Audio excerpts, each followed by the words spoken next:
na si na said da ya ye no no ye hwe na fe online portals ahodo nim na fe ma me transo na o mahene edede obonkrata mu nsem no so awomu ebi na uba eye Adom online a ye nsem ahodo ye wo ye hwehwe mu a ye ne de atwe gu ho no ebi ho nkomo na ye di local news na so ba ye man yi mu ase de no a wasi Phil Jabin MCE nominee granted bail over election corruption. Nanu ada batu ekoso ewo MPP amonyoko ni mu no woni se MCE opanyini ni wogina asenka wonhwe na afa ne mpanimfo mfa di brema no no sade omokoto aba no wo ye nyama bi ne nkoyie ma mpanimfo eso ne peche nei ade ese mpanimfo a kire se wodi sika botina to ne ti so sade ye no wo mayi mu no na wa grant ne bill nso asem no ade eguso a ewo court mpanimfo edi eho asem sanso na se eba bi brema ma na African stories enya Ghana nsem nko ade ye kan Chinese national jailed for mutilating naira notes. Nese we naira and nese Nigeria memo asem na wonom eken na MPP amanyoko di mu nso ba ko da ha wose Baumia is an outsider. Sem we menya yanka mewuram pa amoakoba na eka se ne se ho anu nti na Adom online portal no ho no abetimi awram na afei wanya nsem ni mu enchemu nyina wo hono sane sentin wo se mampanyina bedi eche Dr. Alhaji Mahmoud Baumia wo ye outsider wo ne se ho numu nkomo wo ha sei na yenhwe unse sade asem ni nchemu tie nie MPP amanyoko no wo mo yiyi mantem panimfo bedi amanyoko no ani mawie no afa yaka wo mo ebeko national no de amanyoko na nkasa kosinanim afimpidi no aduonu nan ni mu na din ba ko aba bonten pa no eye Dr. Mahmoud Baumia wono na chese wo ye mampanyina bedi achie na numu no na Dr. Richard Amoakoba chese Dr. Mahmoud Baumia wonhye da nye MPP amanyoko no bapa na se wonye true member of the party na emunchiremu no se wutimi wremu wa Adom online a betuma kenkan ni nyina de entie ma no kasa ni nyina so ne sei ne ehwe de mu nso se brepamu no mampanyina be de achie so kasa mafo ebetumi de krata aba bonten ne ensem no wa ba bechiremu adin ni de aba bonten obi anim se Dr. Alan Chairman se ono so no wo begina mu no apribi mampanyina a wote so de ne bre no wo de akwakogu enti no se mpanimfo mienu na akogina wo mu so obegina Alan camp na abegina Baumia camp afufuro bi no mu nso ka ho a edin no eguso aya eba banti we ne nsem ahodo bi ya ye adomonline.com edi abako ho ma benya bi na wakenkan oman ene ma metra so behwe nkrata no I said the audio nam online so no I said about some of the go Ghana e debo krata ahodo dem say Daily Graphic say World Bank grant $1.2 million goes to deprived schools education minister government lost Zoom Lion for organic fertilizer production and store gold vice president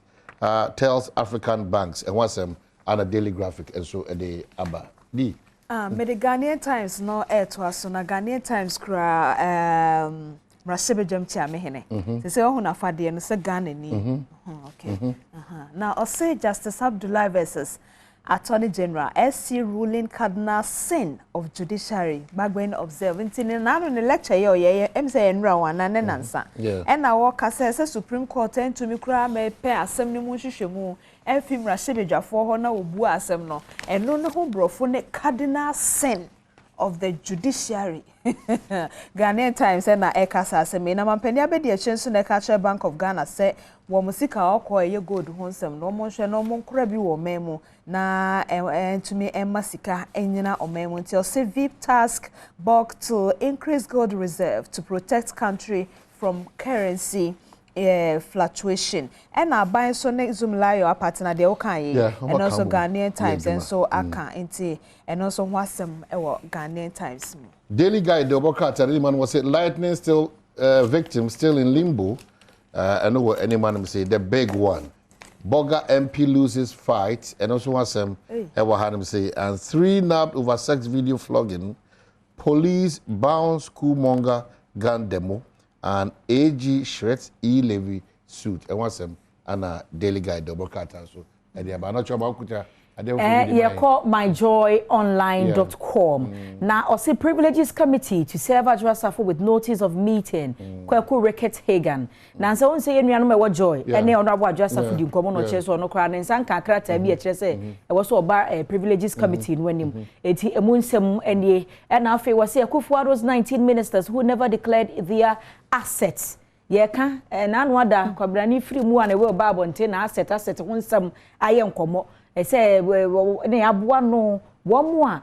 omo ye ministers a panyini apa wo mu a ye nnim wo musika no wo magapade no mahode ano nti upese ohunu wo mu a ene aboa no wo ha we so stop meddling in our affairs professor ending to diplomats ama hodo so na musifo ye wo my Ghana mu no ho nsam aba kra ma ene IGP Dr. Kufu Dampare de krata aba bonten se woti o mayi mu na nsam ne yem briefi wi anya se okotena social media no akokyera to no akoka de ye wo de eti mu nsam na ne professor nin any diplomat e kasa no man na bibusa nso se na anu ada e wa ha na George Floyd free mu e man panyine kokyera tenten to Twitter wono ma asu amana ne nsensem se sa mfato ho no nya de ebitimi akekasi ni se obi afiri mu obi manso na oye bibini sa aka ho na ekun aye kun ye ebibifo ye so ye kanipa ho na wiase nyina eka bi no eno de obi bia wo ho kwan se wo ka bi okay wo de ba anso am se we de eye kronimra a bambofo we se ebe ye adwuma na ekiri obi adwene ozo na no ye de ade atumu bie na asibisa se nipa de bi ni to busa se ade de airport pa na sa brantie no ewo munti a yuka ban ede ne ho de ebegigi okay okay okay but then no obi so kura so e ka ho asem se ye wa ha ye hu wo mu a ebi si wo na no yi mata kaka ne die kaka sense bi se tuo kan Ghana fo bi aposifo ya na tutu na no ye adwira de na no ya so nkranza de beka bia no me de na me susu se ma Ghana mom eye ade papa ye osinto oposifo anamontu no mudumedi omudi enkranza de na no de Alex Donko se ye osinto de nipa dodo na akogina epo makogina so se sebe ye nkoso ntina ho ema sebe ho nkoso be kire se hafa san kwantanan no ana ebinim susu se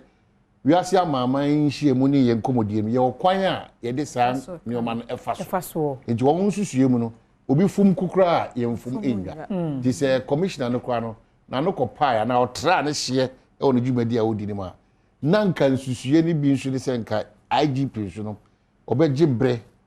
through the foreign ministry anase one ye maame a osi British abanam kwa wa no ebefa kokoa mu nkomo na watime biebie ni omani so ache no na krata tenten ne ekutiabo ne ase ebufu ne ase mentem ho ase kese na ekomu no enna de hoye kakraba ni nyina mu no yenwene Ghana kane sa Ghana si brane sa na chese ensema hodo bi we yedi kan aboso ewe ye kasie mu nipa miensa aposifo achi wo mo fa wa na mpretwa ye koso no emu no yedi eho enkomo pa na we emede pa kanka mema no muntie ha wose herbal alcoholic beverages harmful to sperms UCC for researcher wo mo aye no kwabrani wonya match a gesi wo ngura peteshe ba de yase na duro ye di ni akekasi ani na ye bogu ni pedua ni ase mema no onya du atwa kese no ohia cameraman ye nsusuye ne se eno be boya ma ho ama wagine mo che abo adwuma no ba woku ni pedua no wo sperms no ekuno ehwihwan ni ba fom ehwihwan no afo be wade be wie no na atimi for ba nso na wontumi nyinsen that ne mutie san komo we omutie na fa ko che beifo wano no ma na aboaboa no ene se ama nkwamwa no nya adwuma I see ntina se mu nsem so ayi anochwa ba ne oman sa enkomo we wo misusu se se de kevas for ayen hwehwemu ahu sa de omonye hwehwemu so fa ma ho adeko potin ti ama ne mema da je se be ma fa wo mra tenten ansa na wo hu se be ma ne mi adayi e no nti mema no no ne ma bebre no na no mema da because mema na join say so oye no ebritie wa oba na say wa momode eye ma no ka kire mema no enti mema no so so be ka kire me say ma momode de ne me so me ko no tenten e na omo no mo wi individual differences anocho aba me so say kevas fo hwehwemu omo ye no wo munya bi fa ma no na bi e ma no bebre so motew mama ka chronicle quotation no ne enko o ma he wonyom na woto no de distracted me but yeti chronicle and on the titles and asset Tito 3:9 e bae na atwi no say na enkwasia echi negie ne anato ne kunsun ne mra ho akasakasa de twon ho firi ho efiri se enye mahwe na eye hunu Alajoba ye bese be hunu ye be twa mo fusa do man ti ba so wrap up my ano no ehia me pa no no me die ehia pa me ma no futu na abana busia da se wadro mu nim ye nyina ye de ma ma timi fa ma ache what na me busa se me pe de be ma na ye kese ma so pe de be ma ye kan ye fa bi se ma no e ma no munya isa de na me ma no mo twi o mo keta so sa ka mu bi it's a confused generation. Me pe de be ma na ye kese. Me pe de be ma na ye keto na kese no omudi kosia de. Enyenkwai. Enyenkwai. A graphic online. We show mu a na say 2023 AFCON qualifiers. Afenya Jan will carry on target as Ghana okay. And no match course won. Yes, 3-0. And no match course. Madagascar. One boy who see betimi a qualify for AFCON. AFCON. Yeah. Young qualify oh. As a say Young qualified as so go be queen na. Na akoso semi-finals ni aba. Oh, ye be no makwaji winning bonus. Ye be makwaji cup. De bia na ye de chire ye wure. Azu ye kwa ye mfa cup yi ma. But ebefa. Ebefa. Yeah, to turn ye ma yi ebefa. World Bank have clear education ministry o. Say clear say we dey any clear e ka say case we adope me ka we kuzi say. Enra. Sika no de ka say dey koyen. E ba no mo sika no mo use.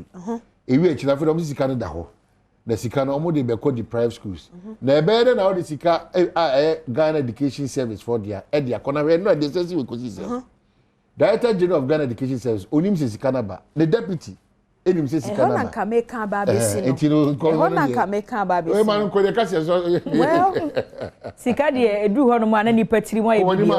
abusia no na ye sorry ye be dan ye ho aba na woda pastor nkonko Mabramat Abdul Karim wanyamfie makomako edubako ugina class 6 ewo Backnoff School obuase wo ma me no papa Alhaji Abdul Karim Seidu ene Hajia Hajuma Abdul Karim yo wo go so extension na wo mo se awoda passion ko enkomo eda se wo hwe bedwuma no peye dan ye wo ye ba e wo kan sie ebetwas